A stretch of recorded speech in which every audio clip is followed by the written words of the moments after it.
কথা বলতে ইচ্ছা করছে। এটা হচ্ছে গতকালকে জাতীয় সংসদে সংরক্ষিত ঝালকাঠি থেকে যিনি নির্বাচিত হয়ে আসছেন সংরক্ষিত আসনে, সেই জিবা আমিন খান নিয়ে তিনি কালকে সংসদে যে বক্তব্য দিয়েছেন সেটি এখন একেবারেই দেশ ছাড়িয়ে, দেশের গণ্ডি ছাড়িয়ে, দেশের বাইরে সারা বিশ্বে যেখানে বাঙালিরা আছে সবার কাছে পৌঁছে গেছে। দল মত নির্বিশেষে সবাই এটি নিয়ে ব্যতিব্যস্ত, ট্রল করছেন, লজ্জিত হচ্ছেন। বিএনপির যারা আছেন তারাও ব্যাপকভাবে এটি নিয়ে লজ্জিত, তার বক্তব্য নিয়ে। তো জেবা আমিন খানের কথাটি বা তাকে নিয়ে কথা বলার কারণটা হচ্ছে, আমি আমার বরিশাল অঞ্চলের একজন মানুষ জেবা আমিন খান, সেটা যেমন আমি তাকে দু একবার দেখেছি, তার কিছু কার্যক্রম আমি দেখেছি।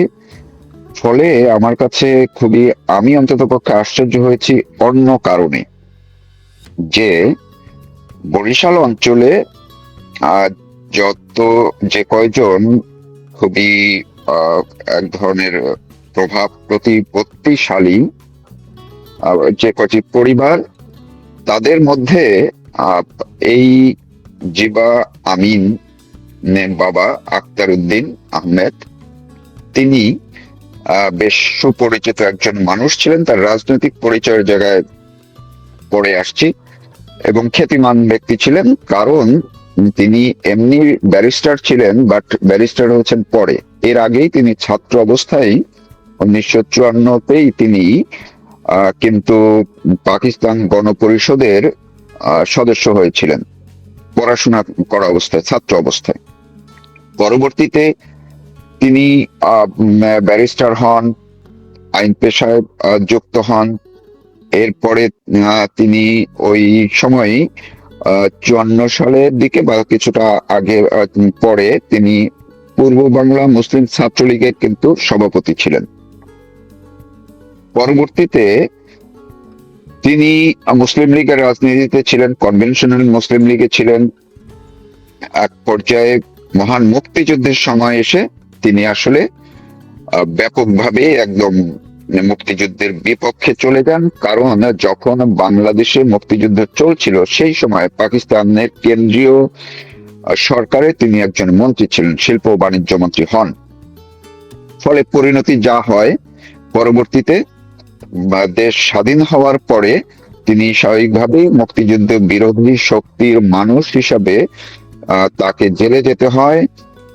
তিনি জেলে ছিলেন, তার বিরুদ্ধে মামলা হয়েছিল। তো সবকিছু পরেও এক ধরনের একটা বনেদি একটা ভাব আছে এই জিবা আমিন খানদের পরিবারের মধ্যে। ফলে ব্যারিস্টার আক্তার উদ্দিন আহমেদের মেয়ে, সেটা যেমন তার একটা পরিচয়। তিনি হঠাৎ করেই 2000 সালে বা তার একটু আগে পরে এমন সময় তিনি রাজনীতিতে যুক্ত হলেন, এবং বরিশাল অঞ্চলে বা বরিশালে বিশেষ করে ঝালকাঠি এবং তার যে বাড়িটা, যে এলাকায় ঝালকাঠির নবগ্রাম, এটি একেবারেই বরিশাল সংলগ্ন। ফলে সংযোগটা খুবই ঘনিষ্ঠ এই জায়গাটিতে। তাকে দেখতাম একটা সময়, তিনি এতটাই দাপট দেখাতেন যে তার ব্যাপক, বিলেতে ছিলেন এক সময়, সেখানে তার বিয়ে হয়েছিল। এরপরে ঢাকায় এসে আর একটা বিয়ে করেছেন। পরবর্তীতে তার যে মানে এলাকায় তাকে নিয়ে এক ধরনের তোলপাড় শুরু হয়, ব্যাপক টাকা ছড়াচ্ছিলেন এলাকার মানুষের মধ্যে। সৌভাগ্য না দুর্ভাগ্য জানি না, তার যে বাড়ি সেই এলাকায়, সেই গ্রামে হচ্ছে আমার আবার শ্বশুর বাড়ির সম্পৃক্ততা আছে, মানে আমার শ্বশুরের আদি বাড়ি সেই এলাকায়। ফলে তার সম্পর্কে এবং সেখানকার অনেকের সম্পর্কেই জানি। দু একজন বিএনপি নেতার সঙ্গেও ঘনিষ্ঠ, যেমন সেখানে আমাদের বিএম কলেজের ছাত্র দলের ভিপি ছিল নান্নু, তার বাড়ি ওই এলাকায়, একই এলাকায় তার বাড়ি। ফলে তাদের মাধ্যমে ওনার সম্পর্কে জানতাম, এবং এক পর্যায়ে আমি, এটা সম্ভবত 2000 বা 2001-এর দিকে, আমি যখন বরিশালে তখন প্রথম আলোর দায়িত্বে ছিলাম। তো আমার অফিসেও তিনি একবার এসেছিলেন, প্রার্থী হবেন হয় না যে প্রচারণার জন্য, কিংবা আহ, নিজের কথা বলার জন্য। তো তখনই দেখা যেত যে তার সঙ্গে যে ক্যাডার নিয়ে চলার তার একটা ভাব ভঙ্গি ছিল, এবং এলাকায় ঝালকাঠিতে নবগ্রামে তিনি রীতিমতো এক ধরনের আগের যারা নেতা ছিল তাদেরকে টেক্কা দিয়ে একটা গ্রুপ তৈরি করে ফেললেন, এবং সেই গ্রুপ মাঝে মধ্যে মারামারি হতো, সন্ত্রাসী, তার সঙ্গে একটা ক্যাডার বাহিনীও ছিল। এইভাবেই তিনি একটা আলোচনায় চলে আসলেন। এমনকি বরিশালের যে বিএনপির রাজনীতিতে দুটি তিনটি ধারা ছিল, তিনি তার মধ্যেও একটি ধারার সঙ্গে মিলে তার ওই প্রভাবটাকে আরো একটু চাঙ্গা করার চেষ্টা করতেন। তো যখন তিনি আমি হয়তো দুবার তিনবার তার সাথে সরাসরি কথা বলেছি, তখন কিন্তু মনে হয়নি যে তিনি একেবারেই এরকম কাণ্ড করেন।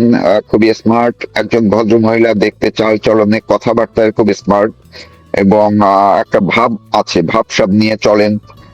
সেই জায়গাটিতে সংসদে গিয়ে তিনি এইরকম কাণ্ডটি করবেন, এটা আসলে আমার কাছে একটু অবাকই লাগে। অবাক মানে একটু না, বেশি অবাক লাগলো যে তিনি এটি কি কেন করলেন। গতকালকেই আমি তার এলাকার একজনের সঙ্গে কথা বলছিলাম।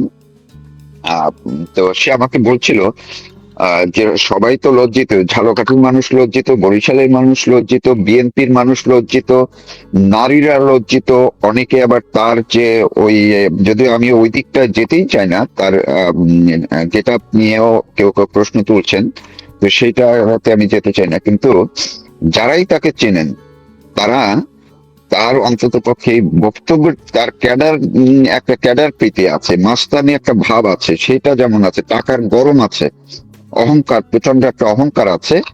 কিন্তু বক্তব্যের ক্ষেত্রে যে একেবারে লেজে গোবরে করে ফেলবেন, ইংলিশ বাংলা এবং বাংলিশও না, তিনি যে কোন স্টাইলে বক্তব্য দিলেন এইটা আসলে কারোই মাথায় ঢুকছে না। তো আমি ওই জায়গাটিতেই যে এমনি যখন তিনি যখন কথা বলেন, তিনি কিন্তু এইভাবে কথা বলেন না, এরকম উল্টাপাল্টা ভাষা, উল্টাপাল্টা ভাবে তাকে অন্তত পক্ষে আমি কথা বলতে দেখিনি। তো সংসদে সেটাকে তিনি তাকে মানে নিজেকে একটু ভাইরাল করার বা উপযোগ্য করার জন্য তিনি এই কাণ্ডটি করলেন কিনা, বুঝে করলেন না না বুঝে করলেন, খুব মানে হিসেবে আসলে মিলছে না। তো আমি কেন যে তিনি এই রাস্তা ইংরেজি জানেন না, এইটা আসলে কোনোভাবেই বিশ্বাসযোগ্য না। তিনি জানেন, ভালোভাবেই জানেন, এবং যেহেতু ব্রিটেনে দীর্ঘদিন ছিলেন, ব্রিটেনে তিনি কাজ করেছেন, তার পড়ালেখা নিয়ে অনেকের মধ্যে অনেক ধরনের প্রশ্ন আছে। কেউ বলছেন তিনি ইম্পেরিয়াল কলেজ থেকে, ঢাকা থেকে জাস্ট ইন্টারমিডিয়েট পাস করেছেন, কেউ বলছেন তিনি লন্ডনে পড়াশোনা করেছেন। হতেই পারে, কারণ তার ফ্যামিলি যেরকম, আমি আগেই বলেছি, একটা রাজনৈতিক পরিবার, তার বাবা অন্তত পক্ষে একজন রাজনীতিবিদ হিসেবে তার কিন্তু নাম আছে, এটি অস্বীকার করার, সে মুক্তিযুদ্ধের বিরোধী শক্তি হলেও তার কিন্তু নাম আছে, ব্যারিস্টার আখতার উদ্দিন। এটি বাংলাদেশের ইতিহাস ঘাটলেও তার নাম দেখা যায়। কারণ তিনি ওই যে বললাম, তিনি ওই সময় 53-54-তে তিনি গণপরিষদের মেম্বার ছিলেন ছাত্র অবস্থায়। তখন তিনি পূর্ব বাংলা ছাত্রলীগের, মুসলিম ছাত্রলীগের সভাপতি ছিলেন। এটি তো কোনোভাবেই ইতিহাস থেকে মুছে ফেলা যাবে না। এবং পরবর্তীতে তার যে বর্ণাঢ্য, তিনি মন্ত্রী ছিলেন, একটা মানে যা হয় সেই পরিবারের, অন্ততপক্ষে উনি যখন বক্তব্য দিচ্ছিলেন সেই জায়গাটাও তো তার মাথায় রাখা উচিত ছিল। কেন এই কাণ্ডটি করলেন, কোনো আসলে উত্তর পাই না, লজ্জা পাওয়া ছাড়া। যুক্তরাজ্য সময় অনুযায়ী বিকেলে লন্ডনে, পূর্ব লন্ডনে বাংলাদেশের এনসিপি নেতা এবং বর্তমানে সংসদ সদস্য হাসনাত আব্দুল্লাহকে ঘিরে যে পরিস্থিতি তৈরি হয়েছিল, সেটি শুধুমাত্র বাংলাদেশের মিডিয়াতেই নয়, যুক্তরাজ্যে এবং অন্যান্য জায়গার মিডিয়াতেও জায়গা করে নিয়েছে। কারণ সেখানে তার উপরে ডিম নিক্ষেপ করা হয়েছে। আগের দিনেও যে প্রোগ্রাম, সেই প্রোগ্রাম ঘিরেও এই ডিম নেওয়া, ডিম মারা, প্রতিবাদ করা, বিক্ষোভ, পক্ষ বিপক্ষ, এগুলো নিয়ে এক ধরনের উত্তাল ছিল পরিস্থিতি। আমি যতটুকু পর্যবেক্ষণ করেছি এবং লন্ডনে যারা আছেন তাদের সঙ্গে কথাটা বলে, আমার কাছে ওই যে আছে না একটা, আমরা আগে যে বলতাম বা এখনো বলি, বিভিন্ন ইস্যুতে, যে ডিম আগে না মুরগি আগে। আমার কাছে মনে হয়েছে যে শিরোনামটা এমনটাই হওয়া উচিত, আসলে লন্ডনে ডিম আগে না হাসনাত আব্দুল্লাহ আগে। কারণটি হচ্ছে, কালকে এই যে হাসনাত আব্দুল্লাহ যে কারণে লন্ডনে যুক্তরাজ্যে যে গেলেন, কিংবা সেইখানে তার সঙ্গে সাদেক কায়েম ছিল ভিপি, তিনি গেলেন, তারা কি করেছেন, কেন তারা সেখানে গেলেন, কি তাদের উদ্দেশ্য ছিল, তাদের আসলে কারা আমন্ত্রণ জানিয়েছিলেন, সেইখানে অনেকগুলো বিষয় কেন এক ধরনের প্রতারণা করা হলো, এই সব বিষয়গুলো চাপা পড়ে গেছে।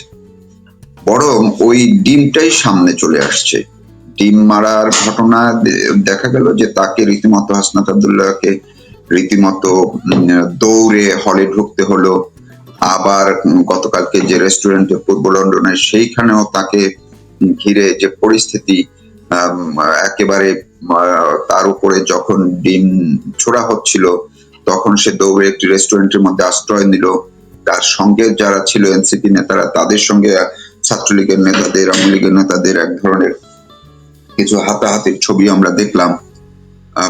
এই যে বিষয়গুলো সেখানে তৈরি হলো, এর মধ্যে দিয়ে আবার দেখলাম যে এনসিপি কমিউনিটির, এনসিপির যারা আছেন লন্ডনে, তাদের আয়োজনে যে একটি অনুষ্ঠান, সেইখানে এই হাসনাত আব্দুল্লাহ বক্তব্য দেওয়ার সময় তিনিও হাতে একটি ডিম নিয়ে দেখালেন যে এই ডিমটি তিনি আওয়ামী লীগ, ছাত্রলীগের যারা দেশ ছেড়ে আছে অন্য জায়গায়, তাদেরকে উৎসর্গ করা হলো।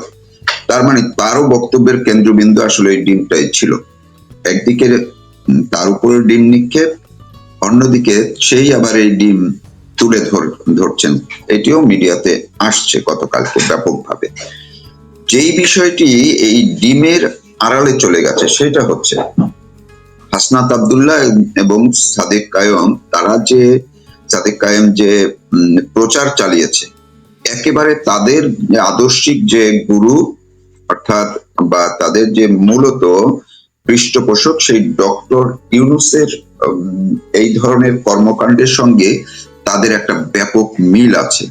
ডক্টর ইউনূস যেমন বিভিন্ন দেশে ঘুরে ঘুরে নিজের পয়সায়, কিংবা তার কিছু লোকজনের দেয়া পয়সায়, কিংবা তার ঘনিষ্ঠ লোকদের আয়োজনে দেশের বাইরে বিভিন্ন প্রোগ্রাম তৈরি করে সেগুলো থেকে সংবর্ধনা নেওয়া, সেগুলো থেকে পুরস্কার নেওয়া, সেগুলো আবার ফলাও করে প্রচার করার যে একটা ট্রেন্ড তৈরি করেছেন এবং যে পথ দেখিয়েছেন, সেইটাই একদম হুবহু কপি করেছেন এই হাসনাত আব্দুল্লাহ এবং সাদেক কায়েম।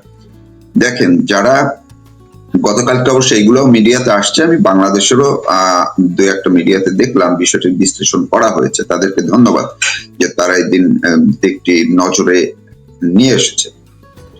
পরিষ্কার ভাবে আমি উদাহরণ দিয়ে এটা বলি, ধরুন ঢাকা বিশ্ববিদ্যালয়ে তো সারা দেশের ছাত্রছাত্রীরা আছে। এখন ধরেন ফেনীর যারা ছাত্রছাত্রীরা আছে, তারা যদি ঢাকা বিশ্ববিদ্যালয়ের কোনো একটি হল, কোনো একটি গ্যালারি বা কোনো একটি হল ভাড়া নিয়ে ফেনী সম্মিলিত ছাত্র ইউনিয়ন বা ছাত্র সমাজ বা এই ধরনের কোনো একটা নাম দিয়ে তারা যদি সেখানে একটা প্রোগ্রাম করে এবং সেইখানে ফেনীর কোনো একজন এনসিপি নেতাকে এনে দাওয়াত দেয়, তাদের নেতা কিংবা জামাতের একজন নেতাকে এনে সেখানে বক্তব্য দেওয়ায়, বিষয়টি যেরকম হবে, সেটা কি ঢাকা বিশ্ববিদ্যালয়ের আমন্ত্রণে তারা এসছেন সেটি হবে? নিশ্চয়ই না। যুক্তরাজ্যে অক্সফোর্ডে যেটি হয়েছে, এক্স্যাক্টলি এই ঘটনা। এইটার সঙ্গে অক্সফোর্ড ইউনিভার্সিটির অথরিটির, এমনকি ইউনিয়নেরও তাদের কোনো সম্পৃক্ততা যে নেই, সেটি কিন্তু বিভিন্নভাবে ভেরিফাই হয়ে গেছে। আমি নিজেও তাদের যে প্রোগ্রাম শিডিউল গুলো, সেগুলো খুঁজে খুঁজে আমি দেখেছি। পাশাপাশি আমি সেখানকার গণমাধ্যমগুলোও দেখেছি। সেখানকার যারা বাংলাদেশের কমিউনিটির আছেন, যারা আওয়ামী লীগ করেন না, এমন লোকজনের সঙ্গে আমি কথা বলেছি। তারাও আমাকে নিশ্চিত করেছেন, এবং আপনারা যে কেউ এই যে অক্সফোর্ড ইউনিয়নের ওয়েবসাইটে গেলে দেখবেন তাদের প্রোগ্রাম, হল ভাড়ার বিভিন্ন শিডিউল গুলো আছে, সেখানে তাদের কিন্তু মানে ওইভাবেই তারা হলটি জাস্ট ভাড়া নিয়েছে। এবং আরো যে বিষয়টি, ওই যে যে ডিবেট প্রোগ্রামের কথা বলা হচ্ছে, যেখানে সাদিক কায়েম যে তার একটা ফেসবুকেও সে আবার হেঁটে হেঁটে সিঁড়ি দিয়ে নামছে, সে তখন বলছে আমরা অক্সফোর্ড ইউনিভার্সিটির আমন্ত্রণে এখানে আসছি। কি ডাহা মিথ্যা কথা! এবং এটা তারা এমন ভাবে প্রচার করছিল যে মনে করছে এটা সবাই আসলে কেউ কিছু বুঝবে না, জানবে না দেশের বাইরে এসে। কিন্তু ওই যে অক্সফোর্ডের যারা স্টুডেন্ট আছেন, যারা সেখানে বিভিন্ন সময় বিভিন্ন প্রোগ্রামে ছিলেন, বিভিন্ন ফ্যাকাল্টিতে ছিলেন এখনো, তারাই কিন্তু আবার তাদের কারো ব্যক্তিগত চ্যানেলে কিংবা তারা কারো কারো ফেসবুকে তারা পুরো বিষয়টি কিন্তু খোলাসা করেছে, আপনারা খুঁজে দেখতে পারেন। তো এই প্রোগ্রামে একেবারেই ছিল কারা? জামায়াত ইসলামী এবং এনসিপির লোকজন। এমনকি এই যে যুদ্ধাপরাধী একজন, সেও সেই প্রথম সারিতেই কিন্তু সেখানে উপস্থিত ছিলেন। তো মুসলিউদ্দিন, এখন তারা যে এখানে গেছেন, সেখানে তো আমরা কোনো ফরেন কাউকে দেখা কিন্তু যায়নি। ফরেন বলতে যারা ছিল তারা পুলিশের লোক, প্রোটেকশনের লোক ছিল। কারণ আগেই তারা আশঙ্কা করেছিল এনসিপি লোকাল লোকজন এবং জামাতের লোকজন যে যেহেতু যারা এই ডিম সোডার কর্মসূচি দিয়েছিল তারা তো গোপন করেনি, তারা কিন্তু বাদাম নামে তারা একটি কর্মসূচি তারা ঘোষণা করেছিল। ফলে এটি তারা প্রশাসনকে আগেই জানিয়ে রেখেছিল। প্রশাসন, লন্ডনের প্রশাসন, ইউরোপ আমেরিকার প্রশাসন তার বাংলাদেশের মতো না, তারা সেইভাবে প্রোটেকশনের ব্যবস্থা নিয়েছিল। গতকালকে যে ঘটনা, সেইখানেও এই ডিম ছোড়া এবং হাতাহাতির এক পর্যায়ে হাসনাত আব্দুল্লাহ কোনোভাবে পালিয়ে রক্ষা করেছেন। এবং এটি ভিডিওতে আপনারা দেখবেন যে ডিমের ভয়ে হাসনাত আব্দুল্লাহ যেভাবে দৌড়ে ভিতরে ঢুকলেন এবং বেরিয়েও তাকে যেইভাবে গাড়িতে ঢুকিয়ে দেওয়া হলো, একেবারে গোপালগঞ্জে যেই ঘটনা, সেইখানে এপিসির মধ্যে ঢুকিয়েছে, এইখানে গাড়ির মধ্যে ঢুকিয়ে দিয়েছে, একেবারে সেইভাবেই। তার মানে এই হাসনাত আব্দুল্লাহ, সাদেক কায়েমরা কিংবা এনসিপি, ডক্টর ইউনূসের তারা যে কোথাও নিরাপদে চলাফেরা করবেন কোনো ধরনের প্রোটেকশন ছাড়া, সেটি কিন্তু তাদের আর চিন্তা করার কোনো কারণ নেই। তারা নিরাপদে একা লন্ডনের মতো একটা জায়গায় গেছে, সেখানে এত সুন্দর পরিবেশ, এত সুন্দর ওয়েদার, তারা তো সেখানে একটু নিশ্চিন্তে কোথায় পার্কে গেছে, সেখানেও তার উপর ডিম ছোড়া হয়েছে, দেখেছেন আপনারা নিশ্চয়ই। তার মানে তারা যে একটু বন্ধু বান্ধবের সাথে একটা জায়গায় বসে নিশ্চিন্তে যে আড্ডা দিবেন কিংবা একটু ঘুরে বেড়াবেন, সেই উপায়ও তাদের নাই। তারা নিজেদেরকে এমন একটি জায়গায় নামিয়ে নিয়েছে গত 2 বছরে, এবং জুলাই আগস্টে মানুষের সাথে জাতিসংঘে যে প্রতারণা করেছে, সেটার ফল তারা যে ভোগ করছেন। এবং এর আগে যতবার ডক্টর ইউনূস কিংবা এনসিপির মাহফুজ আলম, ওই আসিফ নজরুল থেকে শুরু করে, শুরুটা আসিফ নজরুলের সময় থেকেই জেনেভায় হয়েছে, অর্থাৎ দেশে তাদের উপরে প্রশাসনের কারণে বা বিভিন্ন কারণে কোনো এই ধরনের প্রতিক্রিয়া দেখাতে না পারলেও, দেশের বাইরে যে তারা আসলে নিরাপদে কোথাও চলাফেরা করতে পারছেন না, এটা কিন্তু পরিষ্কার হয়ে গেছে। ফলে ওই শিরোনামটিতেই আমি ফিরে গিয়ে আবার শেষ করছি যে এই তারা যে এক ধরনের মানুষের চিন্তার সাথে একটা জালিয়াতি করলেন, প্রতারণা করলেন, যে তারা আসছেন তাদের কমিউনিটি, জামাত এবং এনসিপি নেতারা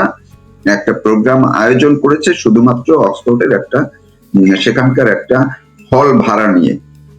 সেখানে আয়োজক কিন্তু একেবারেই এনসিপি এবং জামাতের। ওইখানে বাঙালি কমিউনিটির অন্যরাও কিন্তু ছিলেন না। মানে কমিউনিটি কি হয়, যদি হয় যে একটা বাঙালি কমিউনিটি কিংবা একটা ওই অক্সফোর্ড কমিউনিটি, সেটা হলেও সেখানে কমিউনিটির মধ্যে বাঙালি কমিউনিটির মধ্যে আওয়ামী লীগ, বিএনপি, জামাত, জাতীয় পার্টি, যত মতাদর্শের আছে কিংবা বাম, সবাই তো থাকেন। কিন্তু এখানে তো পরিষ্কার যে মুক্তিযুদ্ধের পক্ষের কোন মানুষ, আওয়ামী লীগের বিশাল একটু অংশ সেখানে, তারা কেউ তো সেই কমিউনিটির মধ্যে নাই। মানে পরিষ্কার শুধুমাত্র এনসিপি এবং জামাতের যারা আছে তাদের আয়োজন করা একটি নাম দিয়ে সেইখানে তাদেরকে আমন্ত্রণ জানানো হয়েছিল, সাদেক কায়েম এবং আরো 2 জন নেতা সঙ্গে, আর হচ্ছে হাসনাত আব্দুল্লাহ।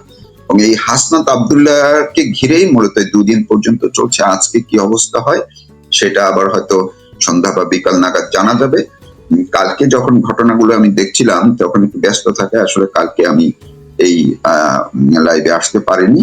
যখন এসেছিলাম তখন আসলে অনেক বেশি রাত্র 3 যখন হয়েছে। সবাই ভালো থাকুন, সুস্থ থাকুন, এবং আজকেও আবার ডিম নিয়ে কি হবে, আগে আবারও কি ডিম চলে আসবে নাকি হাসনাত আগে আসবে সেটি দেখার কিন্তু সুযোগ আজকেও থাকতে পারে।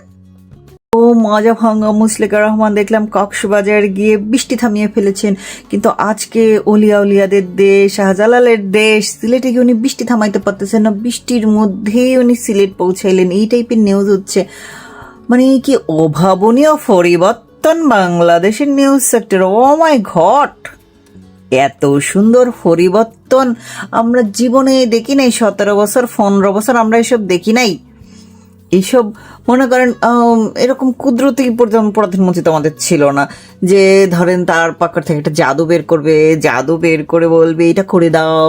কিন্তু আজকে মনে হয় বৃষ্টি ছিল, আজকে বৃষ্টির জন্য মনে হয় জাদুর চার্জ হয় না। জাদু চেনেন না, ওই যে ঋত্বিক রোশনের মুভিতে ছিল জাদু, সেই জাদু সূর্যের আলো ছাড়া চার্জ করতে পারে না এবং কোনো কাজও করতে পারে না। তো আজকে বৃষ্টি ছিল, এই জন্য মনে হয় ফরাদিন মন্ত্রী মুচলেকা ভাইয়ার জাদু কাজ করতেছে না। তো জাদু কেন বললাম জাদুর কথা, কারণ ভাইয়া তো ভাইয়া ওই যে রোজার ঈদের সময় দেখতে গেল না প্রজেক্ট হেল মেরি, তো ওইটাও তো এইরকমই কাহিনী, বুঝেন নাই? তো ভাইয়ার নিশ্চয়ই জাদুটা আজকে কাজ করে। সো আপনারা অন্য কিছু ভাইবেন না। ভাইয়া মাজা ভাঙ্গা তো কি হয়েছে, ভাইয়া নিজের মুখে কইতেছে তার ভাঙ্গা মাজা, সেই ভাঙ্গা মাজার রিভেঞ্জ নিতে আসে নাই। শোনেন, আমরা কি কেউ বলছি? হ্যাঁ, ঠাকুর ঘরে কে রে? তো ভাইয়া কেন কয় আমি কলা খাই না? ভাইয়াকে কি আমরা কেউ কিছু বলেছি? তো তারপরে ভাইয়া আগেই বলতেছে আমি কিন্তু কলা খাই না, আমি কলা চিনি না। কলা কি জিনিস? লয় কাল্লা, এটা কি জিনিস? ভাইয়া এভাবে জিজ্ঞেস করতেছে। আহারে নান্না মুন্না বাবু তো ভাঙ্গা কোমরের ব্যথা কি বেশি জাগাইছে? এই বর্ষাকালে শীত বর্ষা একটু বেদনা বাড়ে, ব্যাপার না। তো সেই বেদনার চোটা ভাইয়া বলতেছে আমি রিভেঞ্জ নিতে আসিনি, দেশের সেবা করতে আসছি। ভাই 17 বছর কি সেবা করতে পারো নাই? কারণ তুমি 10% বইয়া বইয়া খাইয়া লন্ডন লাক্সারি করছো। তো এখন আসলে আরাম কইরা সেবা করবা। সেবার ধরনটা কি? সবার আগে Bangladesh I have a plan. তো সেই সেবাটার ধরনটা কি আসেন আমরা একটু দেখি। সেবাটা হচ্ছে শেখ হাসিনার করে রেখে যাওয়া আশ্রয়ন প্রকল্প ধ্বংস করে দিচ্ছে তার খাল কাটা মাটি দিয়ে। দেখেন কি সুন্দর, উনি তো এটাই চায়, কারণ তাইলে উনি ওনাদের কাছে ফ্যামিলি কার্ড বেচতে পারবে। এটা তো সেবা। আপনারা কেন এরকম করেন? ফেচিবাদের দোষের লোকগুলো আসলে অনেক খারাপ। এইভাবে সবকিছু তো ভুল ধরলে হয়। তারপর দেখেন উনি কত ভালো উদ্যোক্তা রেডি করতেছেন নুনু সাব্বার কথা শুনে। এই যে মেট্রো না সরি পদ্মা সেতুর পিলারের গোড়ায়, রেল সেতুর পিলারের গোড়ায় যে মাটি, এটা কাইটটা নিয়ে ব্যস্ত আছে, কত বুদ্ধি! ব্যস্ত আছে কই ইট বানাইতে, বুঝছেন? ইট ভাটা কত জরুরি। নাইলে দেখেন ইট ভাটা যদি ইট না থাকে তাইলে এই যে ভাইয়া যখন যেখানে যাবে ইনস্ট্যান্ট রাস্তা কইরা দিতে হবে, তো ভাড়াই ইট আনা লাগে, তো ইট ভাড়াই না কাজ করানো লাগে, এটা ব্যাপার আছে না? তো সেই জন্যই ভাইয়া কি করলো, শেখ হাসিনার করে যাওয়া প্রজেক্ট থেকে মাটি তুলে এবার উনি ইট বানাবে। অবশ্যই এটা উন্নয়ন। এত উন্নয়ন মনে করেন আমরা গত 17 বছর এসব উন্নয়ন দেখতে পাই না, খালি শুনছি উন্নয়নের জ্বরে ভাসছে দেশ। আমরা কত ট্রল করছি, এই বেডি কিছু পারে নাকি, খালি এটা হিটা বানা, এগুলো একটা কাম হইলো। কাম করতেছে এই যে জিয়ার বেটা, সে দেখেন আইসাই সবার ফোন দে বাস গেড়ে দিয়েছে, কার্ড ধরায় দিচ্ছে হাতে মুখে। কৃষকদের কার্ড দিয়েছে বছরে 2500 টাকা। কি সুন্দর! সেখানে পারছে এরকম করতে, এই বেডি যেমনে পারে এমনি কৃষক ঘরে সার আইনা দিত, কৃষকরা ফসল ফলাইতো, হাসি খুশি থাকতো। এই তাদের হাতে কোনো টাকা দিচ্ছে? এই যে মাসে 8 টাকা করে পাইবো কৃষকরা, এই 8 টাকা কোনো দাম নাই। হ্যাঁ, ভাইয়া 17 বছর লন্ডনে থাকছে, এই জন্য ভাইয়া প্রতিটি পয়সার মূল্য বোঝে, এই জন্য কৃষকদেরকে মাসে 8 টাকা দেওয়ার ব্যবস্থা করছে। আপনারা এত ভুল ধরেন, ছি! কাজের কাজ কিছু করতে পারছেন? খালি বলছেন উন্নয়নের জোয়ারে ভাসছে দেশ। কোথায় উন্নয়ন? কিসের উন্নয়ন? এই 2 সাইডে ইনফ্রাস্ট্রাকচার এটি করছেন, এটি কোনো লাভ হয়েছে? কোনো লাভ হয়েছে? এই যে দেখেন আজকে রূপপুর থাকার কারণে যে লোডশেডিং কমে আসছে, কারণ রূপপুর থেকে যে পরিমাণ ইলেকট্রিক সাপোর্ট পাওয়া যাচ্ছে, লোডশেডিং আর হচ্ছে না আগের মতো। এসব কি কোনো কাজ? আপনি গাড়বেন খাম্বা, খাম্বা গাড়বেন, যে কারণে মনে করেন টাইম ম্যাগাজিনও আপনাকে খাম্বা তারেক বলে সম্বোধন করবে। কাজ করতে হবে এইরকম যে দেশের ফোন এমন ভাবে মারবেন 20 বছর পরে মানুষ মনে রাখবে খাম্বা চোর হিসেবে, বুঝছেন? এগুলো হয়েছে কাজ। আপনি যদি এই দেশের জন্য কাজ করেন তাইলে আপনার মনে করা যাবে না। এই যে দেখেন আপনারা মেট্রো রেলের চৈরা মতিঝিল থেকে মসমসায় উত্তরা বাসায় চইলা যান, জ্যাম খাইতে হয় না, কিচ্ছু খাইতে না, এসির মধ্যে চইলা যান, কি আরাম। এগুলা কি কারোর বাপের টাকায় হয়েছে? এগুলো আপনাদের ট্যাক্সের টাকায় হয়েছে, বুঝছেন? এখন ট্যাক্সের টাকাগুলো দিয়ে আরো 2টা মেট্রো রেল করেন, আপনাদের ভাইয়াকে বলেন। অবশ্য ইউনুস সরকারি 18-19 মাস খালি শেখ হাসিনার প্রজেক্টের নামই বদলায় সময় ফাইনাল প্রজেক্ট করব কোন সময়? আরে আমাদের মুসলেকা ভাইয়া আসছে, মুসলেকা দিয়া বসছে, উনি এখন মাজা ভাঙ্গার ব্যাখ্যা দিতেছে এবং উনি ওই শেখ হাসিনার হাফ ডান, ইনকমপ্লিট, আধা কমপ্লিট, আধা রানিং প্রকল্পগুলাই মনে করেন মানে উগরাইতে পারতেছে না, ডান করতে পারতেছে না। হ্যাঁ করবো নতুন কোনো প্রজেক্ট, তো আপনাদের এই বাপের টাকা দিয়া কি করবেন এখন? কি আর করবেন? লেমিনেট করে ফোন্দে ভরে বসে থাকেন, বুঝছেন? এছাড়া তো আর কিছু দেখতেছি না। কারণ আপনাদের বাপের টাকা দিয়ে শুধু আওয়ামী লীগের আমলেই দেখছি উন্নয়নের জোয়ার হয়, অন্যদের সময় হয় দেখি খালি এটা কিসের জোয়ার বলবো, কার্ডের জোয়ার হয়। আজকে দেখলাম কি মজার কাহিনী শোনেন, এই যে বিএনপির যে মামু, তাদের নাকি এক একজন বাপ মরে যাওয়ার 10 বছর পরে, যার বাপ 71-এ মুক্তিযুদ্ধে শহীদ হয়েছে, সে 81 সালে জন্মাইছে। এইরকম জাদু আপনাদের কেউ দেখাইতে পারছে? আছে আওয়ামী লীগের কারো এরকম জাদু? হ্যাঁ, মুক্তিযুদ্ধের কারো এরকম জাদু আছে? নাই। এই জাদু একমাত্র বিএনপি এবং জামাতের আছে, এটা আপনাদের মনে রাখতে হবে। দাড়িপাল্লার শাসন আপনারা মিস করছেন, এবার প্লিজ দনের শেষে শাসন মিস কইরেন না। সুযোগ দেন, অল্প কয়দিন হয়তো হয় মাত্র বসছে ওরা ক্ষমতায়, কয়টা দিন একটু খাইতে দেন, তারপর অবশ্যই উন্নয়ন করবে। একটু ধৈর্য ধরেন, কয়টা দিন ধৈর্য ধরেন। এই যে নুনুসের আমলে যে ধৈর্য ধরতে অল্প কয়দিন ধরছেন, বেশি দিন ধরেন না, অল্প কয়দিন ধরছেন, তাতেই মনে করেন 600-700 মতো বাচ্চা হামে মরে গেছে। আপনারা যদি আর কয়েকটা বছর ধৈর্য ধরে ইউনুসকে একটু সহ্য করতে পারতেন, ইউনুসের একটু গগ দিতে পারতেন দনটা মুখে নিয়ে, তাইলে মনে করেন লাখখানেক বাচ্চা নির্দ্বিধায় মেরে ফেলাইতো। আপনারা এই সুযোগটা বেটাটাকে দিলেন না, এটা একটা কাজ করলেন। ইউনুসের মতো ট্যালেন্ট লোককে আপনারা পাত্তা দিলেন না। এই যে বেটাটা যে টিকা কিনলো না, টিকা না কিনে আপনাদের যে হামে বাচ্চা মাইরে মনে করেন জনসংখ্যা কমানোর এত সুন্দর একটা ব্যবস্থা করে দিয়ে গেছে, আপনাদের এটা কিছুই ভালো মনে হতেছে না। মানে আপনারা কেন পজিটিভলি নিতে পারেন না? এই হামলিগ হয়ে ফিরে আসছে হালারা, এই হামলিগদের কথাবার্তা শুনে কোনো কাজ নাই। চলেন আমরা মুচলেকা ভাইয়ার সাথে বউয়ের মাথায় একটু ছাতা ধরে আসি, তারপর এই নিউজটা দিয়ে আগামী 7 দিন নিউজ ফিড ভরে রাখি, বুঝছেন? এইটাই হবে আমাদের উন্নয়নের আসল আদি ও আসল খাঁটি উন্নয়নের জোয়ার। এই উন্নয়ন দেখার জন্যই তো আমরা হাদিকে ভুলে যাই নাই।